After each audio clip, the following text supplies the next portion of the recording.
Call में हूँ. Good afternoon, everyone. Today we'll be discussing on the physiology of sleep. At the end of this talk, we will have a little idea on what is sleep, what are the different stages of sleep, what is non-REM, what is REM sleep, what is the genesis of sleep, what are the mechanisms of sleep regulation, the flip-flop model, what are the two drives which help us regulating sleep and wakefulness, the circadian and the homeostatic drives, and what are the functions of sleep. To define, if we have to define sleep, it is a bit difficult, but to choose the correct words, we can say sleep is a state of unresponsiveness which is natural, mandatory, cyclical, behavioral, and reversible.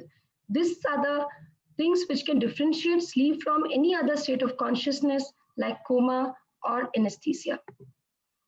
The sleep stages and wakefulness, once a person is awake and once he drifts into sleep, it follows a few stages. Stage one of sleep is the stage of drowsiness, a light stage of sleep. It's 14 hours.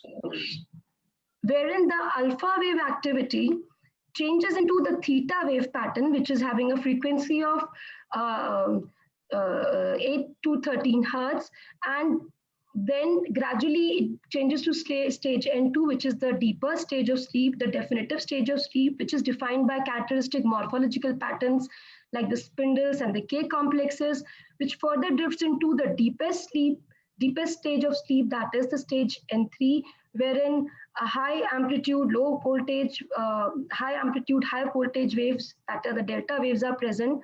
And then there is the stage REM of sleep. Each of these stages have their own distinctive morphologies and their functions too, the functions which they have in the normal body physiology.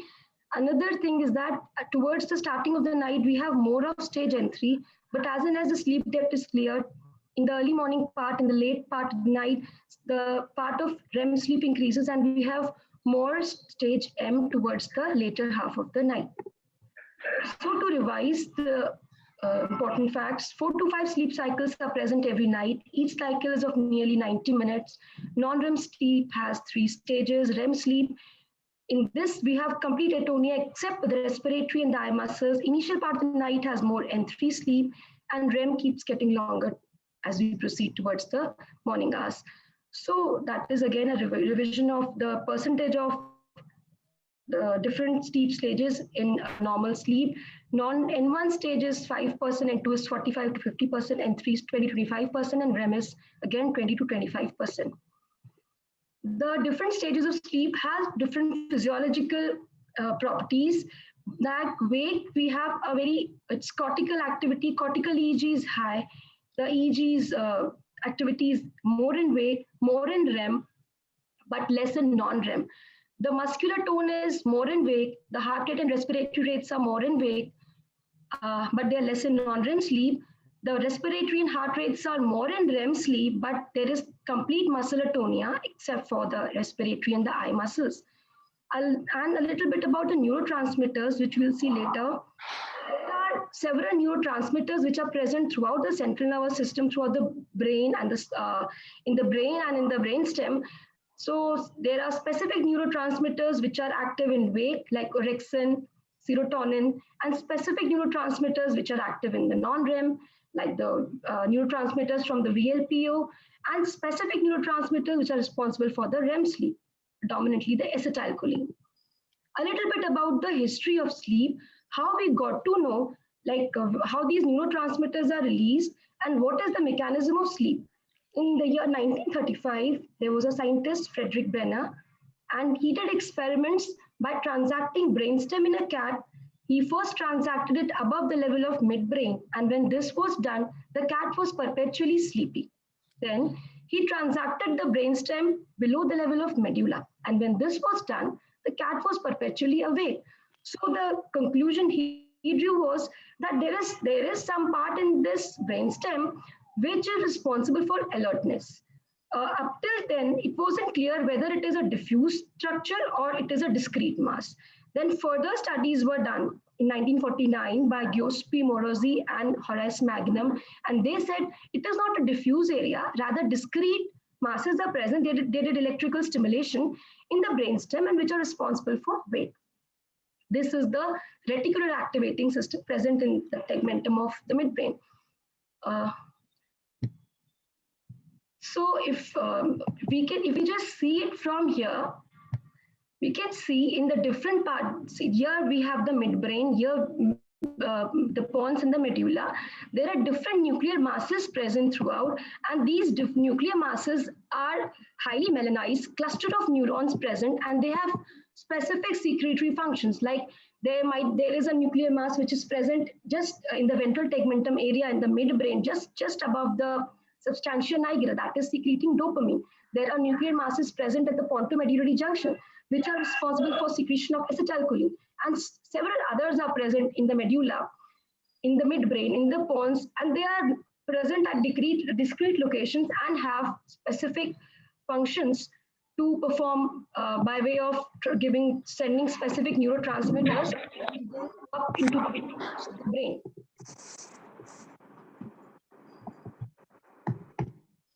So this is the diagram of the ascending reticular activating system.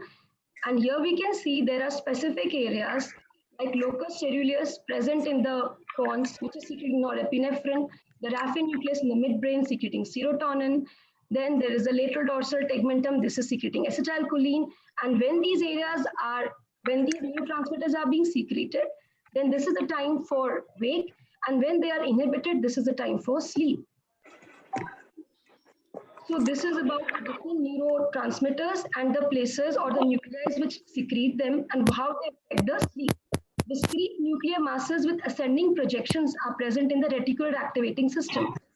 So they are generating neuroactive substances which then disperse widely in the different parts of the brain. Like in the pons, we have the locus coeruleus secreting norepinephrine. In the pontomedullary junction, the dorsal raphe nucleus just in the center of this medullary junction secreting serotonin. And likewise, these neurotransmitters, they are responsible for alertness. Then there is the ventrolateral preoptic neurons present in the hypothalamus.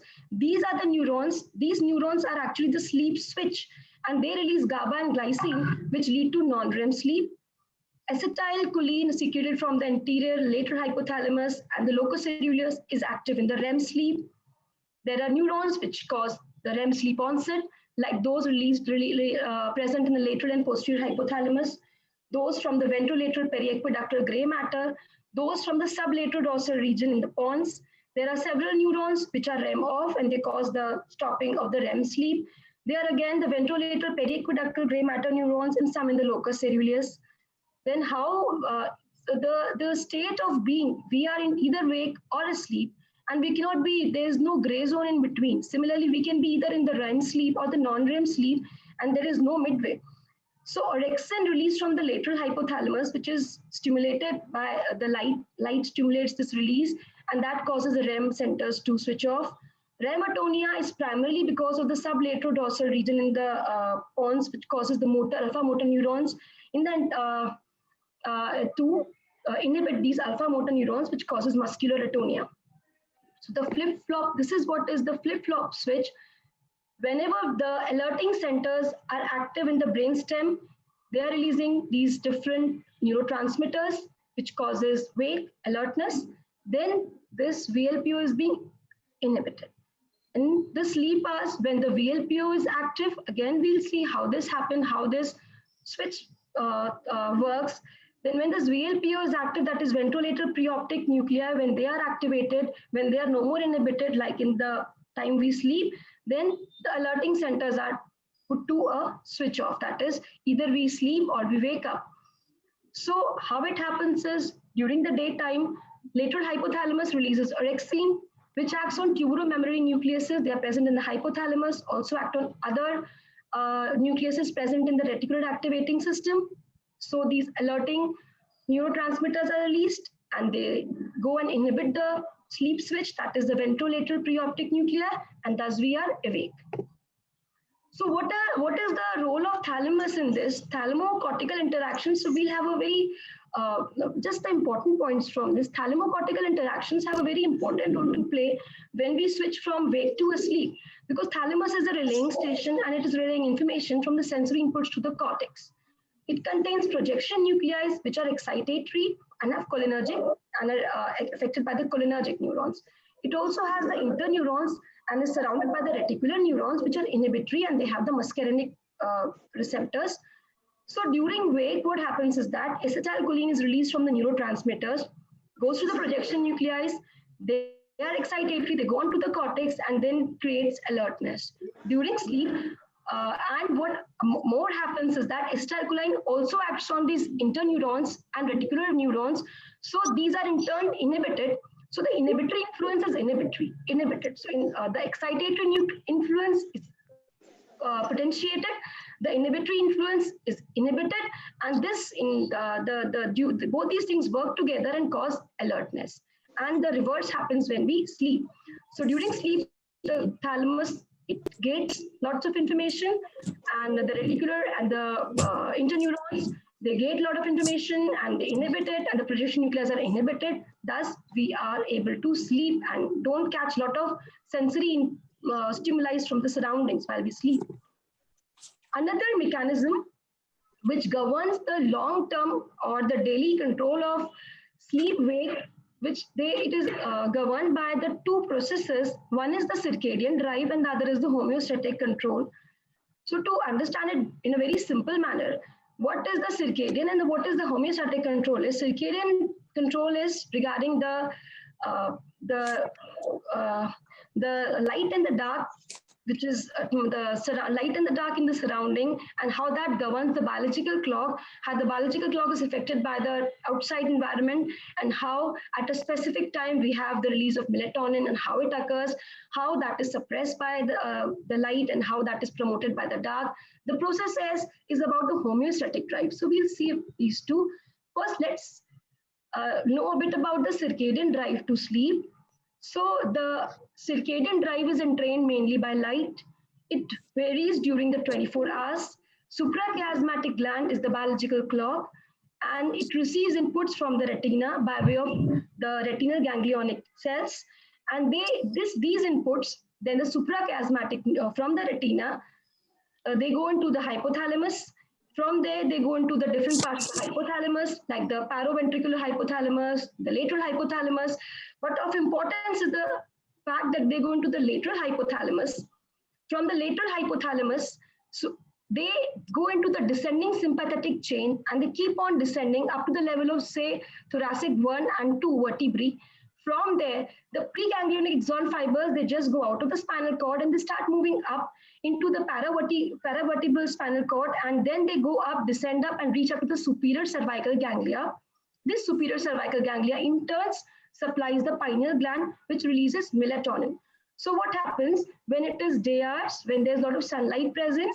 So the sunlight is going to, this sunlight, when it is present, what happens is that the inputs from the retina, they say that now that is light. And these inputs are going to the hypothalamus.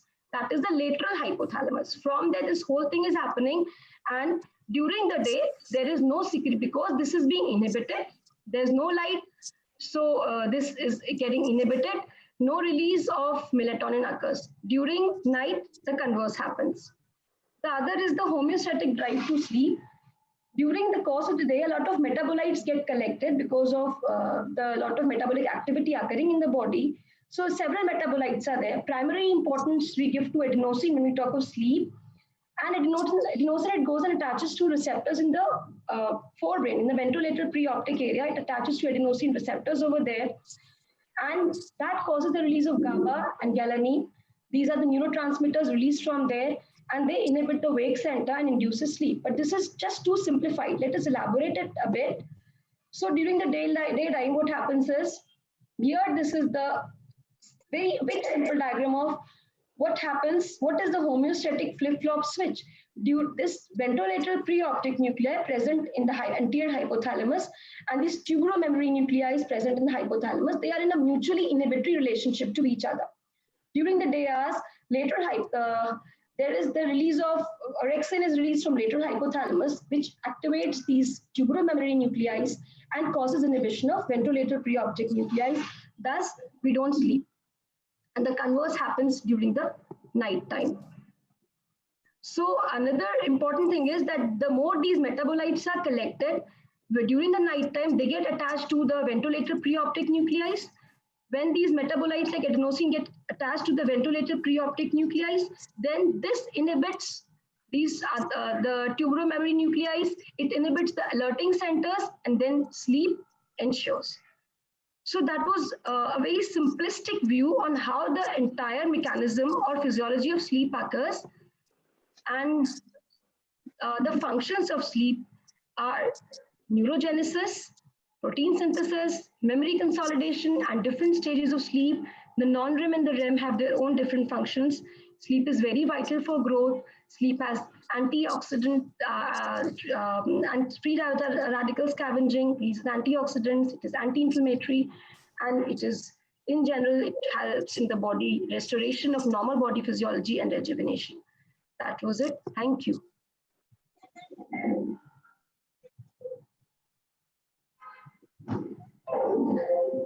So if there are any questions, yes. Yes. I have, can you hear me? Yes, sir, I can hear you. Okay. I have a few comments. Yes, sir, please. There are some mistakes Yes. and some suggestions. It's not Brenner, it's Bremer, Frederick Bremer, Bremmer.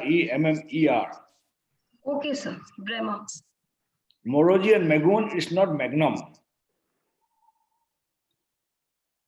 Okay, sir. Okay.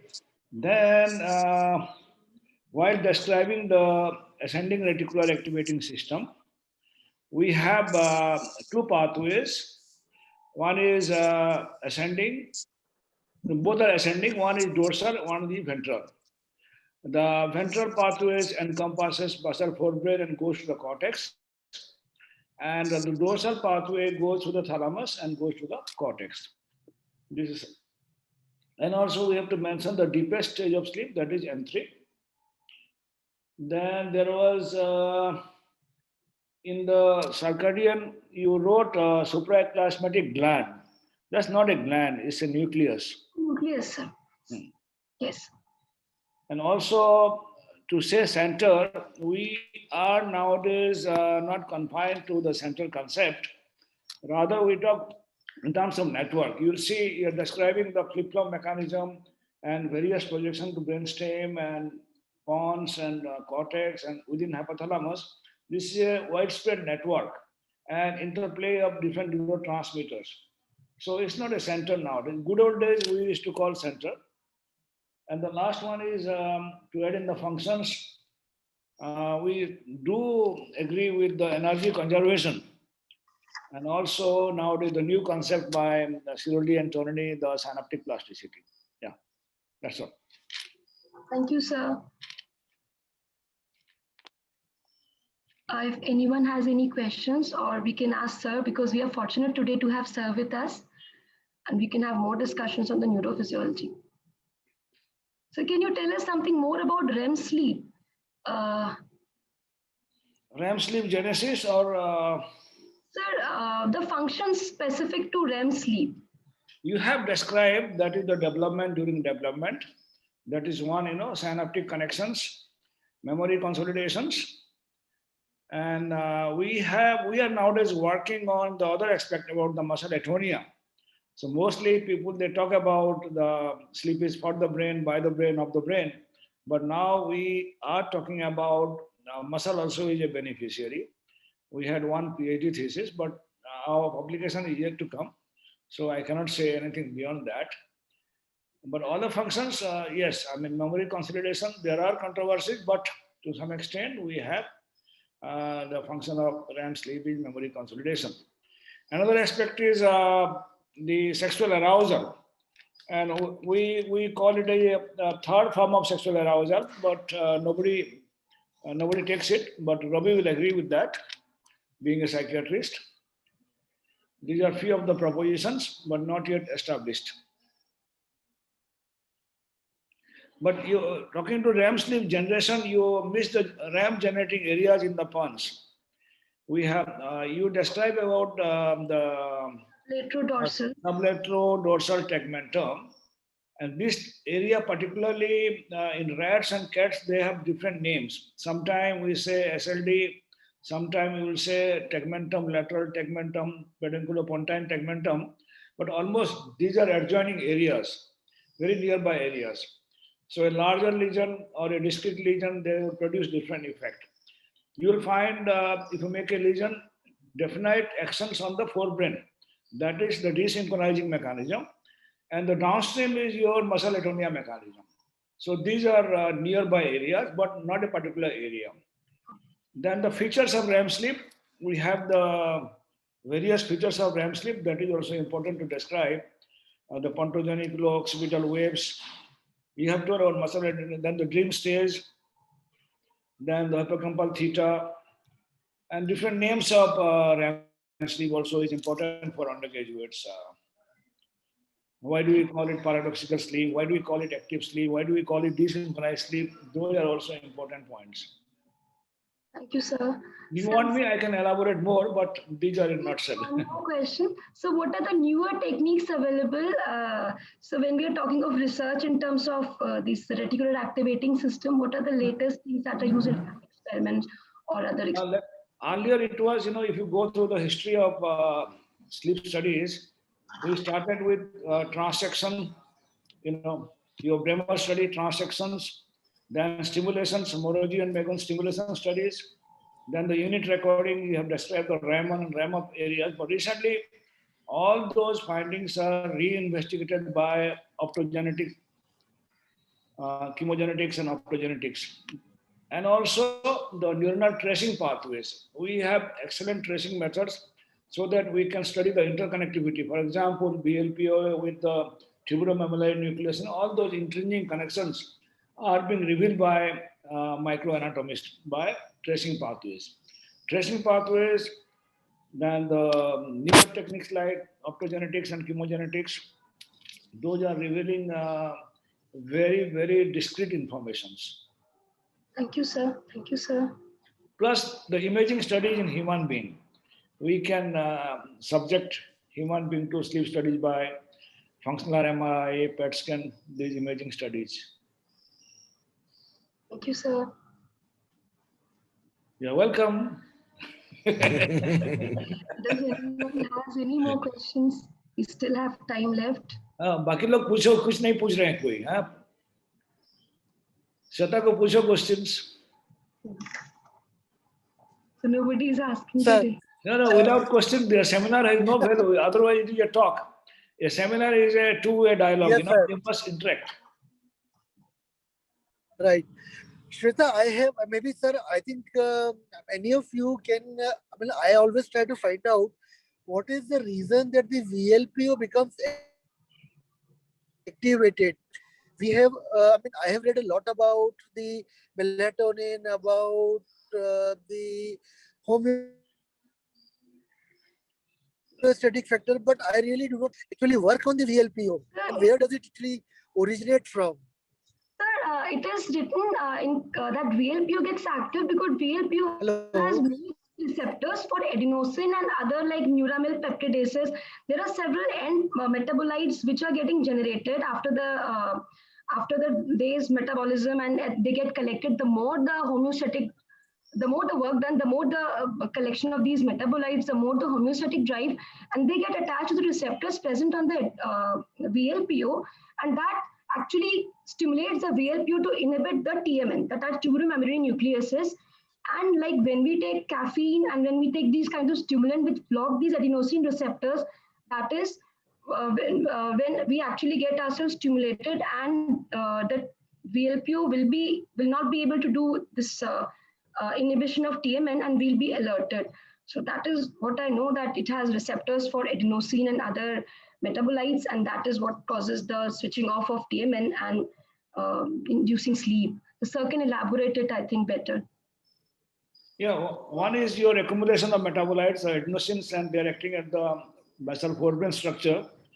But see, the preoptic area all the credit are going to Sapir and group because they found some neurons in the preoptic area and they call it ventrolateral preoptic area.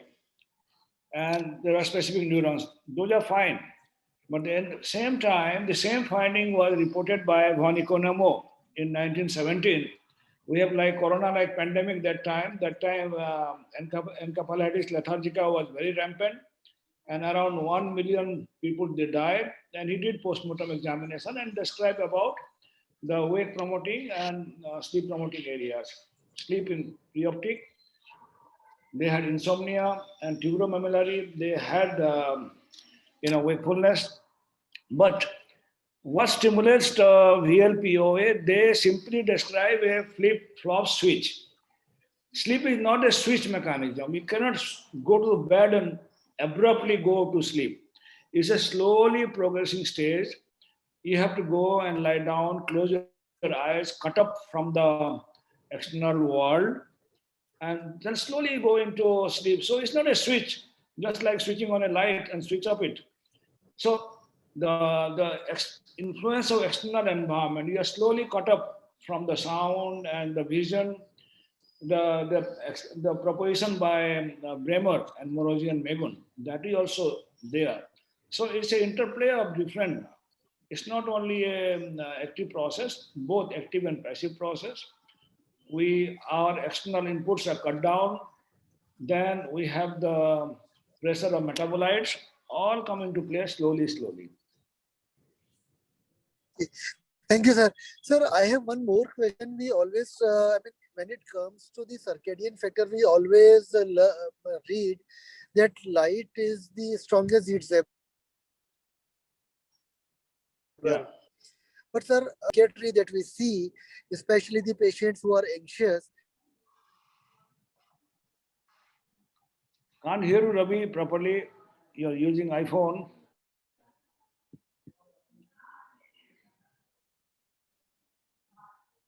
I couldn't hear you. To fall asleep even when they are, So they are we're not placed getting in the dark. Uh, Hello. I could not get your question. I could not hear anything. Sir, when we see the patient, especially who are suffering from anxiety, they are not able to sleep even when they are put in the dark. And what we read that light is the strongest heat saver that regulates the secretion of melatonin. So now in that case, can we say that the limbic areas, they are even stronger than the light? As a heat saver to induce the sleep? One is light and other is your melatonin and the alignment. But you are talking about limbic areas and their role. So definitely limbic area has a role in your emotional status. If that is imbalanced, they are producing insomnia. So definitely in some way they are affecting the sleep mechanism. There are inputs to hypothalamus from limbic areas, and the autonomic responses are also mediated through or funneled through the hypothalamus. So if you see the textbook in physiology, in between the limbic system was totally abolished, and it was an anatomical entity described by Papez. But recently, you see the limbic system is coming up again. It is coming in a big way. We know the different roles of various limbic areas, and definitely they have a role in sleep, particularly insomnia.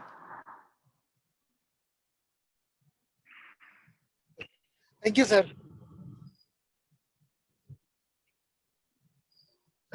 There's one question from Dr. Indu Khosla, and she's asking the mechanism of exposure to screen and reduction of sleep.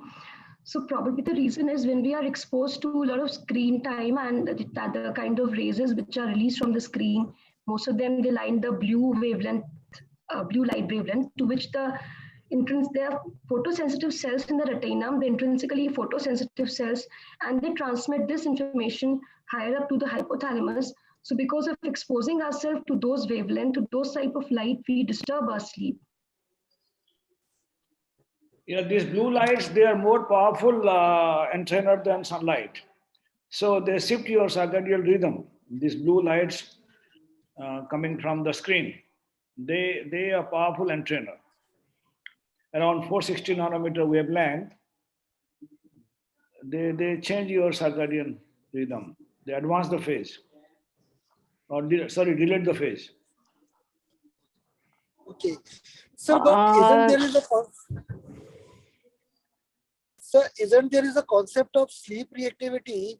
Because what we see that some people, they are able to sleep well even after they are exposed to the long screens, even after for a prolonged time in the evening. While the people who are having high sleep reactivity, they are not able to sleep well after the exposure to the light. So, sir, do we have any kind of neuroanatomical or neurophysiological basis for this sleep reactivity as well? Individually to sleep reactivity means to light, and you mean the natural light and blue light. Yeah, if you see the Right, sir. sleep pattern, those are the timing is changing.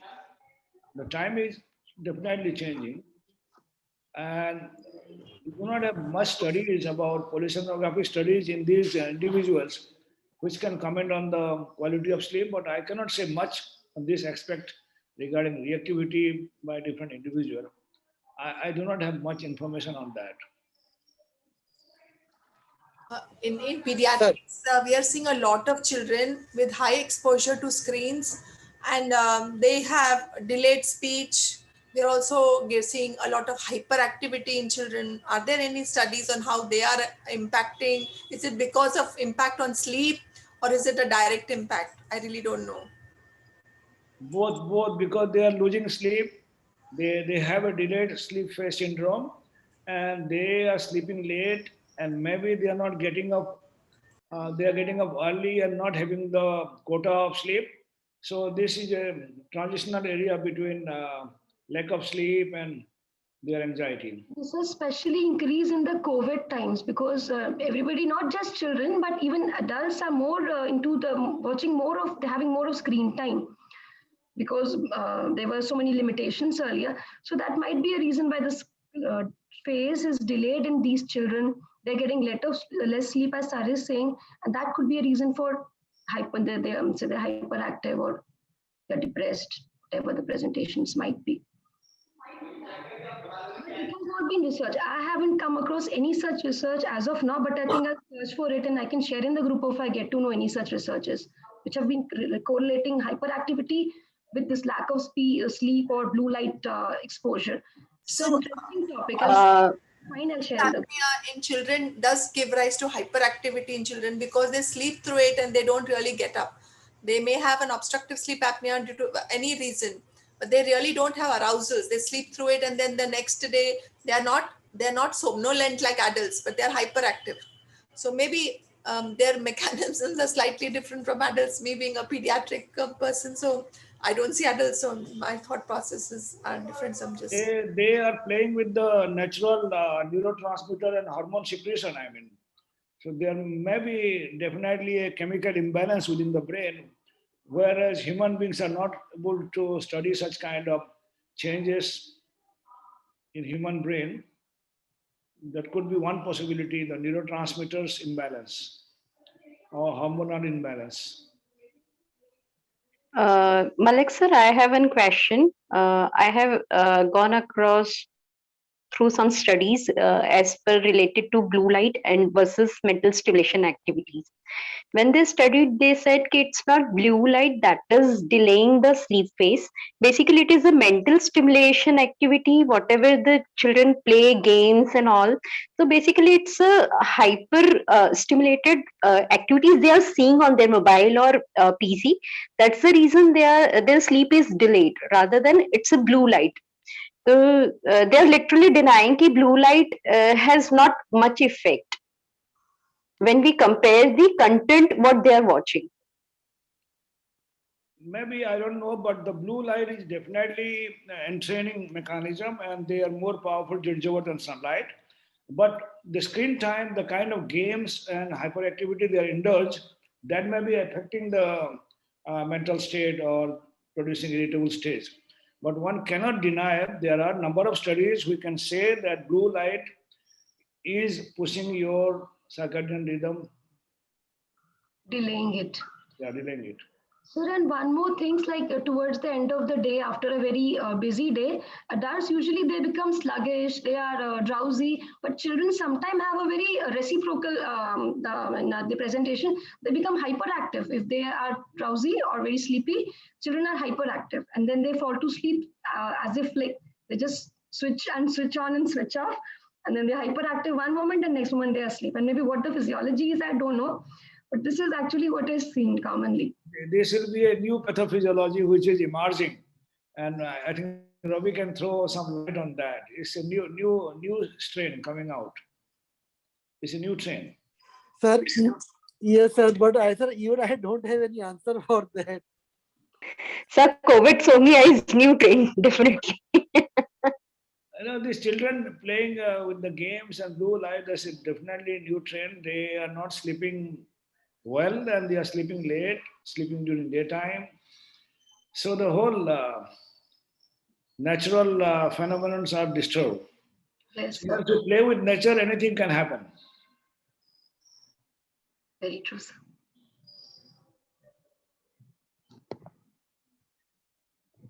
So are there any more questions? We still have some time left, and it's a very interesting topic.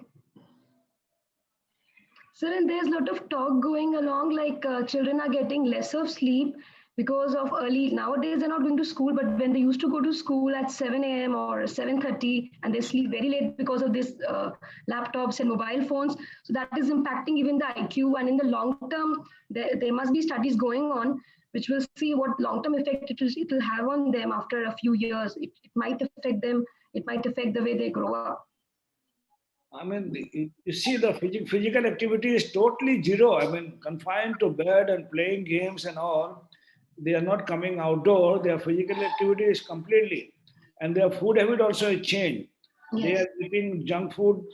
So many factors are responsible. And I so don't know. also I don't know what will be the outcome of this kind of confinement and new lifestyle. And so the restriction is we cannot go on with experimental studies. We can only have some questionnaire type of studies. It is not very feasible to carry on experiments on children for on a very long term basis. Actually, on human beings, we cannot study much. Yes, sir. Thank you so much, sir. Very interactive session. Very nice. Good. You have this program. I have a few questions. You can keep in mind. The switching on mechanism from different stage of sleep, one stage to the other. Nobody has described those mechanisms. Also, it is not available in literature. How do we switch from one stage to other? N1 to N2, N3, RAM, like that again. So that is probably the reason we need a consolidated sleep with all with the 4 to 5 cycles getting completed. Then we have a restful sleep. And the mechanisms, I don't know, I'll search for it. And people who have disrupted sleep, they don't get a good quality sleep and don't wake up refreshed. No, the only group working on the Sepper group, Blue and Sepper, they have found out the connectivity and they have all the answers. But others do not agree to that. The Seagull group, they don't agree to that because the REM generating areas in the pons and non-REM in the hypothalamus, the distance is so long, abrupt switching on to different mechanism, you have to consider the conduction velocity between these two areas. So it was being criticized, but I don't know recently, how do they accept such kind of explanations, the scientists. So that has to be looked into. Sir, can we have one session on this only, switching between the different sleep stages? Yeah, whatever literature or hypothesis is available. Yes. Some review of literature on that and presentation. Yes. Yes, so that we can plan in one of the sessions. Give sufficient time to whoever can prepare so that they can go through the literature. These are very recent. I mean, recent. Yes, sir. One of the gray area also is thalamus. Not many people they study thalamus, and the people who are studying, they are no more Styrian and company. But thalamus is a big area which is being neglected, and we don't know much about thalamus. Yes, sir. So every kind of impulse goes to the thalamus. What happens inside it, the complex circuitry is really confusing, sir. Many a time we read it and get confused. What is actually happening? So many things are happening during the day, during the night. What it relays and what it stops.